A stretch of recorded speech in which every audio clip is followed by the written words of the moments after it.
If you're a social worker, it is impossible to escape people talking about burnout. And we need to talk about that. Hi, I'm Anna. I am 25. I graduated with my master's of social work in 2022. So I am over 3 years into my journey as a social worker, but I feel like the discussion of burnout did not start then. I specifically remember sitting in my intro to social work class back in 2018, my freshman year of college. And already then, that's the first time I heard how burnt out social workers inevitably are going to be in our lives. And when I first thought about making this video, I kind of wanted to make it be like this edited, like tips and tricks, signs for identifying burnout, like what you can actually do to help. Why do we experience burnout? And then I realized that I think what we need more and what this space maybe needs more is just like heart to hearts. I want this to feel just real, as if we're sitting and talking about the things we think about. And that's my vision for this social work survival guide series. I want this to feel casual. And so in doing so, I want you to understand that I am not presenting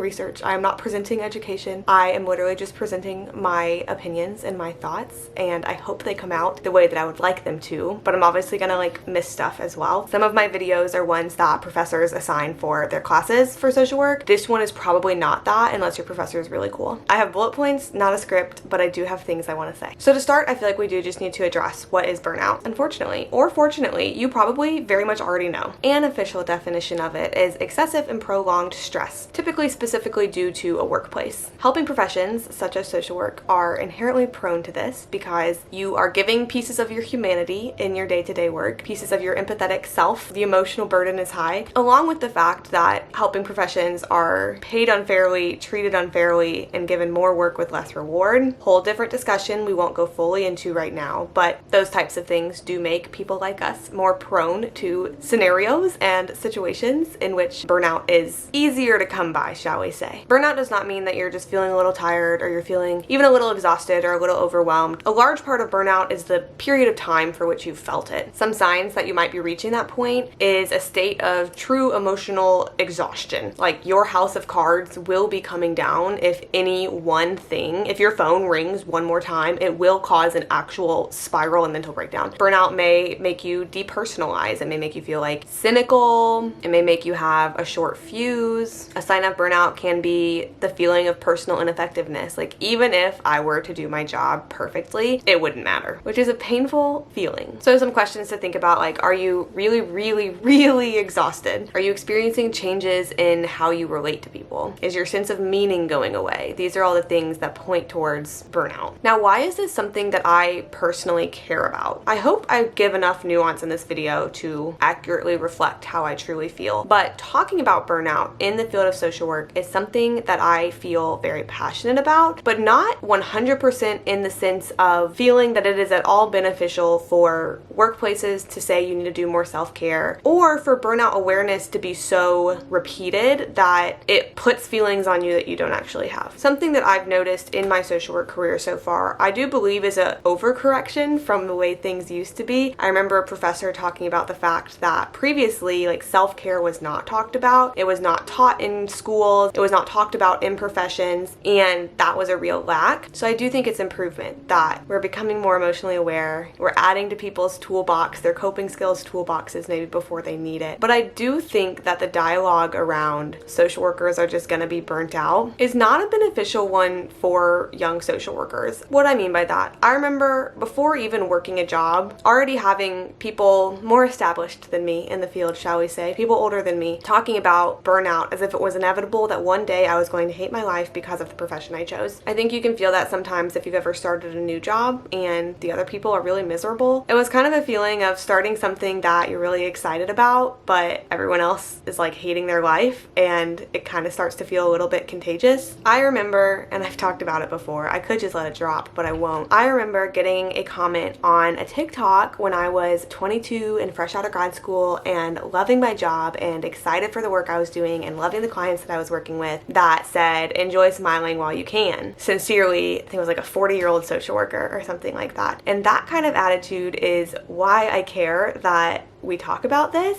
because being burnt out does not have to be our futures and really should not be our futures. We should not be wanting to hate our lives. By entering the field of social work, you are not on just a downfall path where the inevitable end is that you are hating your life and wishing you chose a different profession. Are there people that enter the field of social work and end up wishing they chose a different profession and then leaving the field of social work? Yes, of course. But if it's something you're excited about and passionate about and want to learn about and want to work within, I do feel that that excited attitude is often a little bit squashed by people really highlighting negative parts. And like I said, it's a balance, because you want to go into a field knowing the cons as well as the pros to know like how those weigh for you. But I do think that the dialogue around social work from older social workers sometimes is really a negative one. And that's why I care about this and why I want to talk about this, because that shouldn't be the only dialogue that there is. You do not always have to be in survival mode. So my experience, I do think I have hit burnout. I do recognize that feeling, and I can think of specific time in my life where I really felt that. Granted, there's various like versions and extents of burnout, because was I burnt out for a bit in school? Like, yes, I was burnt out of school for a bit, but that felt a lot different than the time that I'm thinking of in my head. If you've been along this channel journey with me, you may know that my very first job out of grad school was working in the juvenile justice system as a mental health worker for incarcerated teenage boys. I loved the clients that I worked with. That was one of the worst systems to work within. A lot for the fact that by being hired as a mental health worker, and I apologize for this being blunt, but we're being real in this video. Being a mental health worker hired by the state government to work in incarcerated settings, really what they wanted me to do was prevent suicide. A lot of the mental health issues that the boys were having that I was working with were, I'm depressed because I'm in jail. I'm angry because I'm in jail. I am feeling thoughts of harm to myself because I am in jail. And so a fix to that mental health wise would be to not be in jail, but that's a bigger discussion. But that created a workplace to me where I was working a lot of hours in a stressful environment, exposed to a lot of trauma with a high caseload, no appreciation or recognition of hard work, and surrounded by moral values in action that I did not agree with. I remember the physical exhaustion feeling that it would take no matter how long I slept for, but knowing that I was waking up, opening my eyes in the morning, and having to go back to another day of work, that was a really hard feeling. That was my period of burnout. I would say if you watch my videos, or if you ever go back and watch my videos, it probably started like November 2022 and then fully went into March 2023 whenever I did quit. I'd say it was probably January when I like reached low enough that I was like, I cannot do this anymore. And I do have a video that I believe is called A Quarter Life Crisis or something like that. Welcome to my quarter life crisis, where we talk about that in length, where I was like, I cannot live this job and do this thing for the rest of my life at all, or even maybe for another month. And I do remember feeling like physical symptoms of burnout. I do remember feeling cynicism. I do remember feeling that I was relating to others differently. I do remember feeling that I wasn't getting like joy and pleasure out of other things in life other than work, because work was so all-consuming to my like soul. And there's so many videos that you can go look at of like the signs and symptoms of burnout to identify it, but that's the time in my head that I think of where I'm like, that would not have been sustainable for me. I hit that 6 months post-grad, really quick post-grad. Does that mean that I regret picking that job? No, like I really learned a lot in that job, and I'm really grateful for the experience I had, and I had a lot of good memories, and I had a lot of days where I really enjoyed it. What I do think about when I think back to that period was that I did not know how to not become burnt out. There are two parts of burnout. As we are all social workers here, probably, I would assume, you know that there's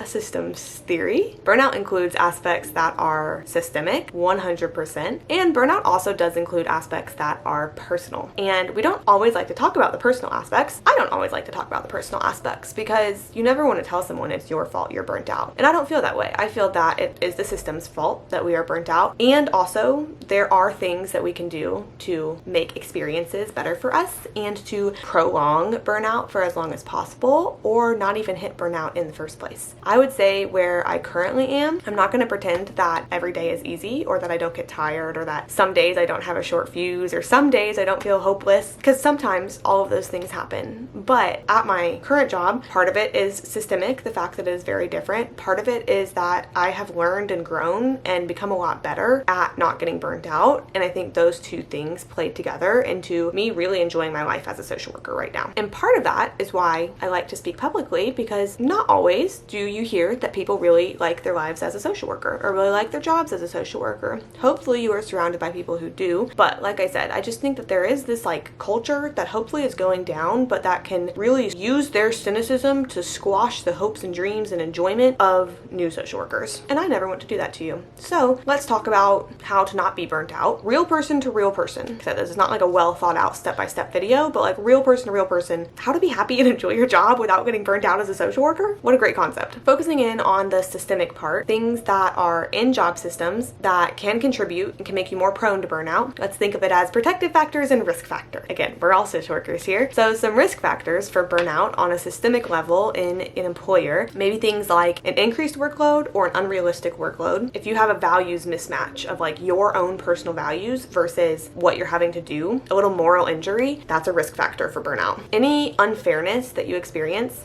whether that is in recognition, in compensation, unfairness is a risk factor to burnout. A lack of a sense of reward is a risk factor to burnout. And on the systemic level, that means like literal true like outcomes. I think that can also mean like acknowledgement, which not that we have to be thanked, but like it would be nice to have like, you know, higher ups tell you you're doing a good job, that kind of sense of reward. And then this is the part that I'm making up. I didn't see on other little papers or other little videos of people talking about it, but I think that this is really important. Whether or not people want to hear it, I think this is really important, and this is what I believe.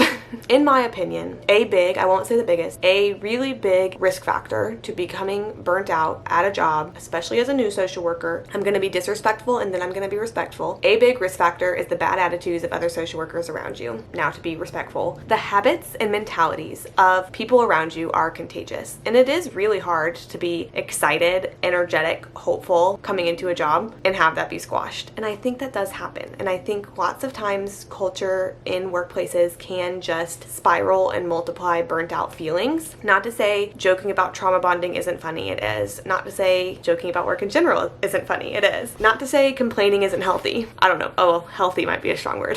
Not to say complaining's not fun. It can be. But I do think it's really important to notice in other people if they seem to be burnt out or not enjoying things, or their mentality seems to be one that you would not like to adapt. I think it's important to note that and to realize that you don't have to take that much weight in everything they say. I, again, being honest here, have had coworkers where I'm like, I do not want to live a day in your head. I do not want to live a day with your attitude. I do not want to live a day with your skepticism, your cynicism. And that doesn't mean I can't see how they got there. Empathetic mind, that's what we're trained to do. But I can say that it is sometimes hard to maintain your non-burnt out, I'm enjoying my life, I have a good job attitude if you're surrounded by people who aren't taking the personal steps to avoid burnout in a way that maybe you would like to be doing. Not to say it's impossible, just saying that I get really strongly affected by the people around me, and that's been a hard part for me of like my avoiding burnout journey is if there are people that are burnt out around me, obviously their burnout does not have anything to do with me. Like, I'm not personally offended by their burnout. It does not affect me. I hope them the best, you know what I mean? But it's just something to think about and something to be aware of. And so with that, talking about like the personal ways to avoid burnout, a lot of it is a lot of self-reflection and a lot of self-awareness and a lot of growth. Unfortunately, might be trial and error. I think if I had been in an easier job immediately post-grad, I don't think it would have forced me to learn all of the coping skills that I have, boundaries that I have in order to be sustainable against burnout currently. Because on the personal side, burnout is a trajectory thing in my mind. I don't know if that's scientifically backed. You are either on a trajectory to get burnt out or you are on a trajectory to be prolonging burnout. And similarly, if you are currently feeling burnt out, it is unrealistic to think that a self-care night in the bath is going to fix everything. That's not going to fix everything. But it's unrealistic to think that anything in any one day is going to fix your burnout. That's kind of the characteristic of burnout, is like you can rest and still be tired because you're burnt out. But trajectory wise, you can do things to slowly move yourself back out of burnout. Though once you are there, it is hard to get back out of burnout. Like, it just is. That is the truth. The easiest way to heal burnout is to never get there in the first place,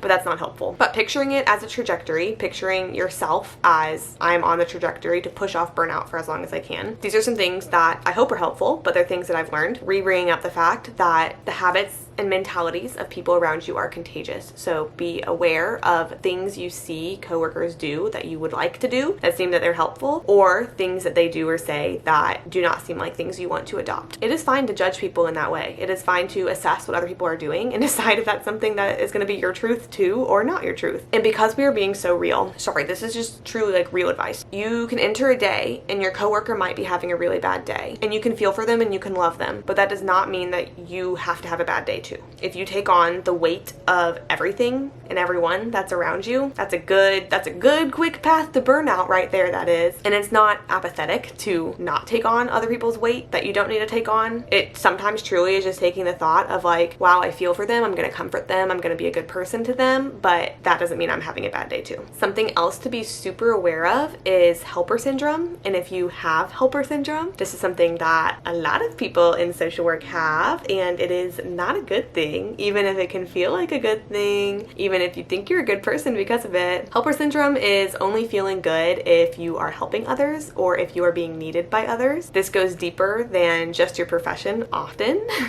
People can have this lots of different ways, but why this is hard when thinking about burnout is that either means you are doing cartwheels, back bends, back handsprings, back dives to help people, or you are feeling like you're worthless and don't deserve a spot at the table. That's just a big like self-reflection thing to know about yourself. It's not like the worst thing in the world if you feel that that's true, like if you feel like I am more worthy if I am helping people, but it is something to be aware of so that you can be working on it and it doesn't have to drive the bus of your life. In order to prolong burnout, it is really important to take good care of yourself. I don't like the way self-care is so often talked about. Even when people think they're being different, talking about self-care, it just gives me the ick. I'm so sorry. It really just does. To me, self-care means creating a life that you don't have to run from. Lots of times the dialogue that I see around self-care is saying that self-care are like the things you do whenever life feels like it's kind of sucking to like try to bring yourself back to normal. Like you take a restful night, or you go for a walk, or you get a good night's sleep. Those are really great examples I just gave. You take a bath, you eat some chocolate, you have a glass of wine. Like maybe those are the more frivolous examples, but those things are not bad. Do those things. In order to truly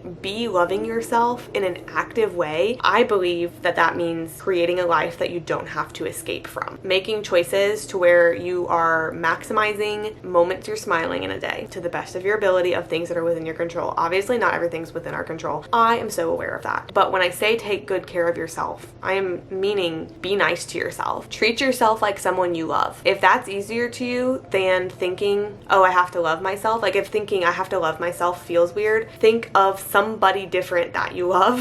Think about how you wish that their life was going and how you wish they were speaking to themselves and the decisions that you wish they were making for themselves, and try to apply that back to you. That's what I personally mean whenever I say take good care of yourself, because doing things like that will prolong burnout, and not doing things like that, ignoring your own needs, creating a life that you do feel like you need to run from, sacrificing your own self and your own well-being for work, those things are out. Another thing to be aware of is if you put too much of your identity in work, I fear that the year of 23, age 23, I just feel like this is the endemic that affects 23-year-olds sometimes, is learning how to have an identity outside of school and learning that your identity is not your work. I imagine that hits harder for social workers, and I'm mostly just saying 23 because that's the age I was. I so recognize that's not everybody's journey, but I was 23, that's why I think of it like that. When you're in school, you are in social work school surrounded by social work students, being taught by social work professors, in a field placement surrounded by social workers, and then you end school and you start a job maybe, and it is such an easy transition to just make your whole identity be your new social work job because that's what you've been working for so long. This is what you wanted to do. You're really excited about it, and it can be such an exciting and such a good thing, and that also cannot be your entire identity and your entire sense of self-worth and your only characteristic about yourself. Putting too much of your identity in work is a fast track to burnout, unfortunately. That might not be true in every profession. That's true in our profession. This is the profession you chose. It's the profession you're in, so it's true for our profession. If you are only a social worker, you're gonna fizzle and burn. If you are a whole human person who is a good human person who also happens to, as a career, be a professional social worker, great. You just like also need the other things around you that are not only that.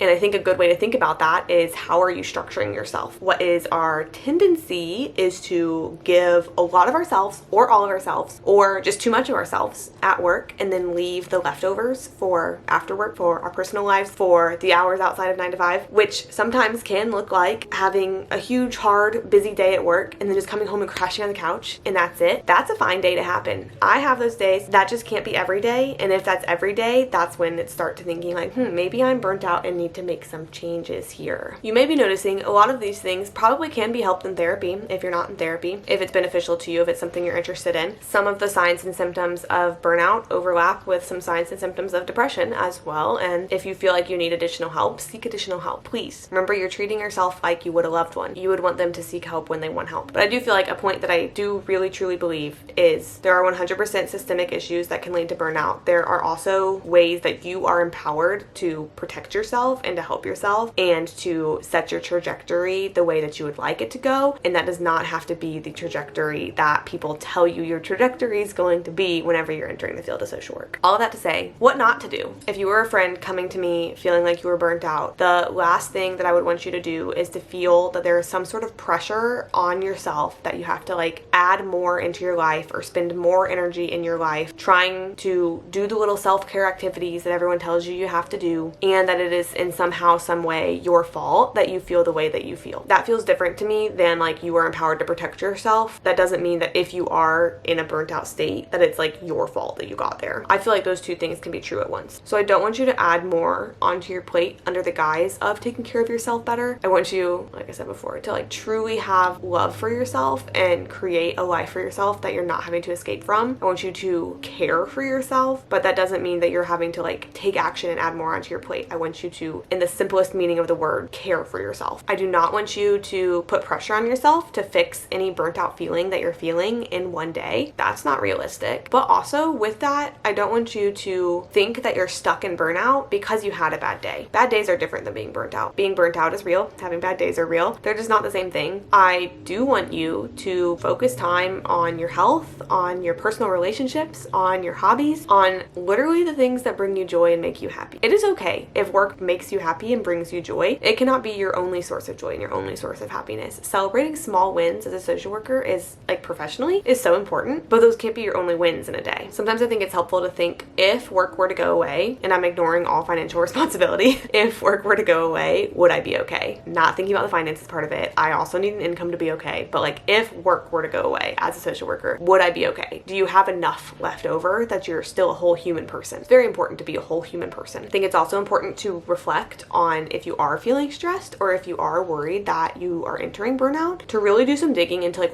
what are the things that are stressing you. For example, if you have like case notes that are just piling up, instead of thinking the case notes are stressing me out, is there a part of the process that is stressing you out? Is there a deadline that is stressing you out? Is there a way that you could have set yourself up better for success a few days ago that did feel really hard at the time, but maybe you could have done it and it wouldn't have felt as hard now? Like just thinking through those things. I don't know if any of those things are true, but if there are things that you can do to make your process better and make your experience better, can you do those things to avoid those little stresses that all culminate into a big stress? With burnout, it's important to complete the stress cycle. Burnout sometimes is identified as being just like stuck in the stress cycle, as if you're just in like fight, flight, or freeze for a long time. Completing a stress cycle means resting, means being at rest. That seems like the same thing, but it feels a little bit different to me. Being at rest, letting yourself finish the stress so that you can restart it instead of just being stuck in the stress. Like finding a way to close out that chapter of stress. Even if a new one starts right away, like doing the cycle instead of just being stuck in it can help. And then obviously there's obvious things of like, if you are feeling that you are burnt out, things like sleep and good sleep hygiene do help. Things like moving your body, unfortunately, do help. Things that bring you dopamine, oxytocin, get all of the good drugs that you can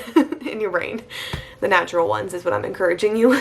The neurotransmitters. I want you to feel empowered that you do not have to feel burnt out as a social worker, but I also don't want that to come across as if I am downplaying some of the really real systemic issues that are such risk factors for burnout in the field of social work. I obviously can't talk about all of them because that's a lot. That's a big discussion, and a lot of those are outside of my control. But obviously, now more than ever, there are days that I do feel like if I were to do my job perfectly, it doesn't make all that much of an impact because there's much bigger forces at play that are really terrifying. But that doesn't mean I should give up on myself, and that doesn't mean I should give up on my clients, and that doesn't mean I should be willing to martyr myself and sacrifice all of my being for my work. As a social worker, especially in the beginning, before you know better, it can feel really tempting to want to focus on the whole entire system as a whole that you are in and be every cog in every wheel and every machine and every handle that is turning all those cogs and wheels and machines to ensure that it all is going going as well as it can. And unfortunately for you, but lucky for us, there are a lot of social workers out here at a lot of different points in every system. And that does not mean that everyone is a good social worker, but there are a lot of good social workers out there. And instead of being the whole perfect machine, you need to find what your job's role is and do that so well for your clients without holding the weight of the entire machine. That doesn't mean don't advocate. That doesn't mean don't know about systemic things that are happening, but you are the perfect cog in your machine, and the machine cannot run well if you as a cog are burnt to the ground. So you have to be just such a perfect cog, and you are released from having to be more than that, because I know that's a mindset that is really easy to start with but can also really burn you out quick. To answer some of your questions that you were wondering about that are hard questions, like it's always hard asking about burnout because they're hard questions, and I am by no means any expert. How can I tell if what I'm feeling is burnout or not? I'm tempted to say educate yourself, look at the signs and symptoms, see if that matches with you. Part of me also feels like if you are thinking, is this burnout, then it might be. But no matter where on the path towards burnout that you are on, remember it's a trajectory thing. Like you're not stuck where you are, and you can still do all of the empowering things, or some of the empowering things. Don't start with all of them. Some of the little action steps, mindset adjustments or mindset awarenesses to help yourself change your trajectory instead of going further down to going to where you'd like to be. My supervisor tells me to self-care, but how do I advocate for real change? I think it is the dumbest thing in the world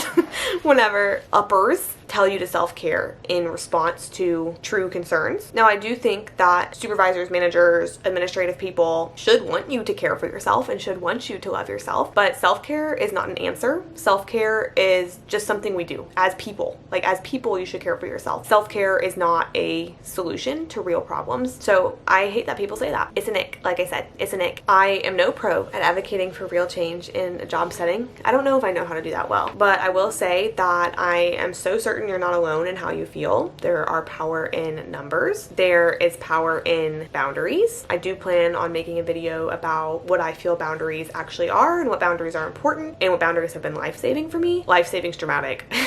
What boundaries have been mindset saving for me. I think one way that you can make real change is by becoming a supervisor, becoming a director with your current mindset, not letting the field weigh you down and following directly in the footsteps of the people above you. Now, I get that for some of us that may be, years down the road, but one way to make good change is by being a good person who is a higher up with more power. It's hard though, I will say that, and I do think finding an employer and a job space that fits you really is taking like a mixed bag of lots of pros, lots of cons, and deciding which ones are important to you. And if the cons are ever too bad, trading it out and trying to find one that's better fit. Every workplace is going to have its negative sides, like that's just how it is in any field, but finding one where the pros align with what you really like and would need, and the cons are things that you can handle is the goal. But that doesn't free employers from not trying to find a way to make their cons better for employees. I don't know if that's a helpful answer, but I'm with you and I feel the frustration with you too. Is it okay to think about leaving the field? Yes, 100%. It's always okay to think about that. I hope that no social worker ever feels forced out of the field, but I know that happens. I know people do feel forced out of the field. My hope would be that anyone leaving the field is because they truly are better fit for something else or truly have a skill set that is better utilized in something else. I really hope that every social worker that wants to be a social worker and that is a good social worker is able to stay in the field. And I think some of the personal aspects of the different ways we can empower ourselves to make our lives better and more enjoyable despite it all can help with that. And there are employers out there that their cons are not as bad as their pros are good, but it can be hard, but you're never stuck. I would encourage anyone to do what you need to do for yourself if it is something that is caring for yourself and is something that is bringing you closer to a life you want to live. My closing thoughts are